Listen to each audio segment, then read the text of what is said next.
В России подорожает патент для трудовых мигрантов. Патент – документ, подтверждающий право иностранных граждан, прибывающих в Российскую Федерацию в безвизовом порядке, осуществлять трудовую деятельность на территории этой страны.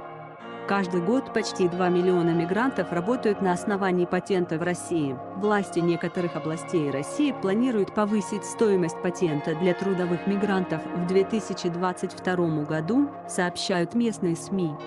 Так, к примеру, стоимость фиксированного патента на работу для иностранных граждан в Омской области в 2021 году составляет 3890 рублей в месяц. В 2022 году власти планируют повысить его стоимость на более 4000 рублей. Областным парламентом принят к рассмотрению проект закона, устанавливающий на 2022 год региональный коэффициент рынка труда, который используется для расчета стоимости патента для иностранных граждан.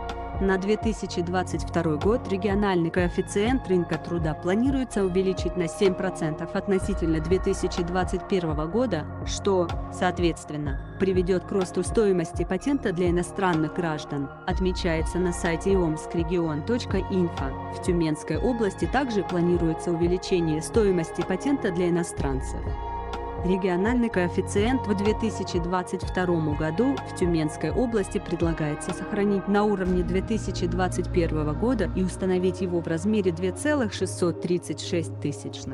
Исходя из этого, с учетом прогнозируемого на 2022 год коэффициента дефлятора, стоимость патента для иностранных граждан в 2022 году может составить 6203 рубля в месяц. В 2021 году она составляет 5896 рублей в месяц, сообщается на сайте Регнум. Повышение стоимости патента также планируется и в Новосибирской области. На сайте sip.fm сообщается, что по сравнению с текущим годом стоимость патента в 2022 году в Новосибирске увеличится на 247 рублей, или на 5,6%.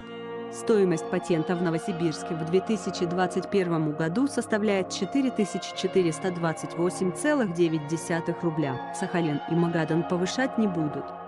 Сахалинская облдума приняла законопроект об установлении на 2022 год коэффициента для исчисления суммы налога на доходы иностранных граждан, работающих в регионе на основании патента, сообщает Интерфакс Раша со ссылкой на пресс-службу областного парламента.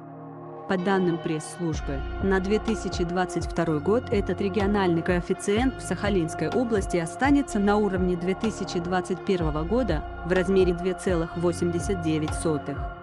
Таким образом, ежемесячный фиксированный авансовый платеж за патент для иностранцев, как и в текущем году, составит 6741,79 рубля.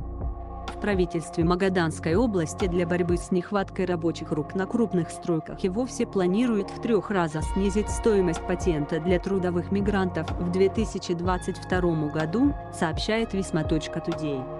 В 2021 году стоимость патента тут выросла в 3 раза. Власти Колымы установили региональный коэффициент в размере 3. Сейчас патент стоит 6710,4 рубля в месяц. В случае принятия такого решения стоимость патента может составить 2312 рублей.